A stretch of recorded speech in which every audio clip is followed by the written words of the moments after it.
episode of Life Imitates Art. Buckle up because it's going to be a bumpy ride.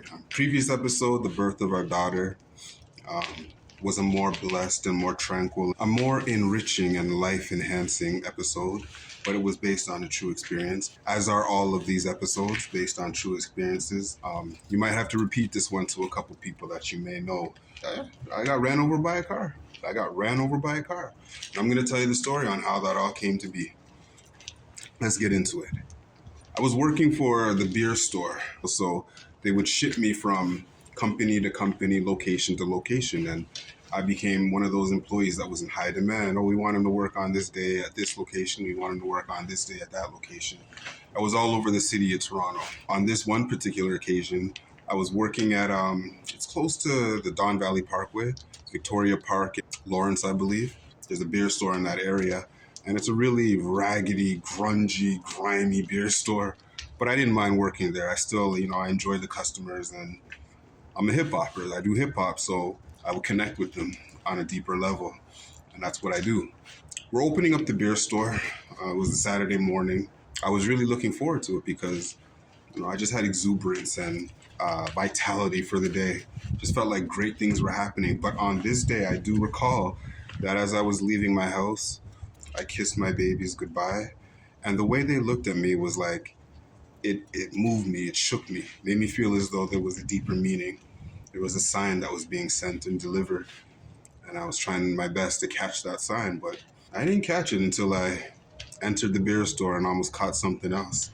Tons of metal. Left the house, heart sinking, but still vibrant and still filled with that vitality I mentioned earlier, because somehow, some way, I always am able to push the negative aside and embrace the positive spirit of life.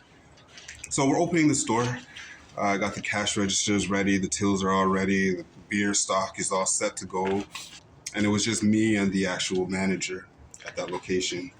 And he went off to do something. He was busy for the entire shift. So he left me to run the whole store. First thing after I get the store opened is I mop up the front foyer.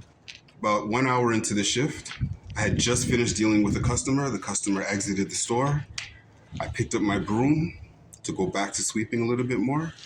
My back is to the glass window. There's this enormous glass window that stands behind me.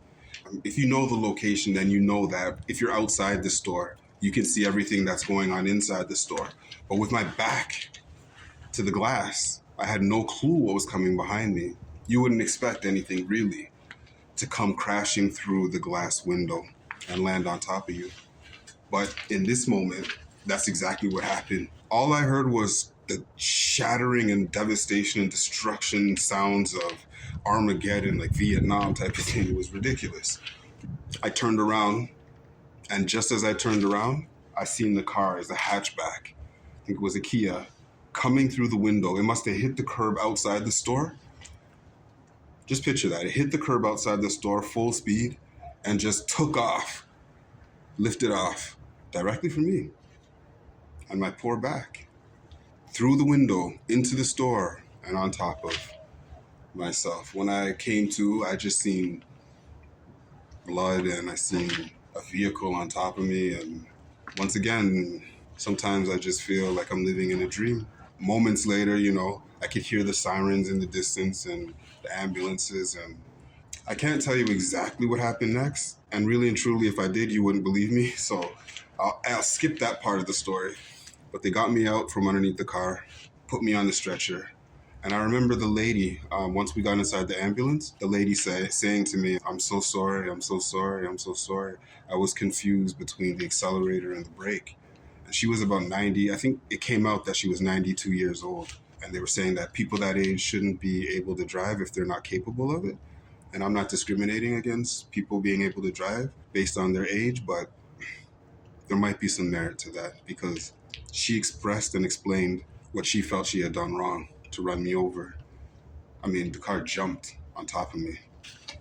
So in the ambulance, get to the hospital, immediate surgery. My leg was broken. I'm going to put some pictures up. It's the reality. It's the truth. So immediate surgery. They tried to put my leg back together. When I woke up after the surgery, I took a look at my leg, and it was just massive. And didn't even look like my own leg anymore, and my hip as well. So they took bone out of my hip in the surgery, and they took that bone and placed it. It's called a graft, a bone graft, and they placed it in my knee in order to connect the pieces, all the bones that had been broken away or splintered away. And then they sealed it all up with steel and screws. And, they told me that I'm going to have a hard time going through the airport, metal detectors from now on. And this is my life. Bone broken, hip broken, knees broken, leg broken. Feeling good now, though. They did a good job with the surgery and put me all back together. I'm back in one piece again, except my son calls me Mr. Bionic Man or Cyborg because I'm half metal in his eyes. So yeah, a car ran me over while I'm at work in the beer store. Almost took me up out of here, but it didn't, and I'm still here. My children probably sensed something that was really intuitive, and they were correct. Their instincts were correct because they almost lost me that day. Then I got in another car accident while I was the passenger. No, believing in good things to come and knowing that putting in hard work and being focused will yield positive results. And the positive results from this occasion were I made Immaculate Part 2, which is a group album with a lot of my brothers and sisters. We collaborated on a group effort, and I just produced the album with my brother Q. And it turned out to be a really good piece of work, really good body of work, and I'm very proud of it to this day. And I used the fact that I could have been gone as inspiration to build something strong. But yeah, man, Kumo almost got destroyed by a vehicle. It felt like Terminator 2 type of thing, Transformers. And I'm still standing strong. So that concludes episode number 4 of Life Imitates Art. I hope everybody enjoyed it. Episode 5 on the way next week, Saturday at 6 p.m. Stay tuned. Thank you all for watching once again. And it is Kumo, and I'm gone.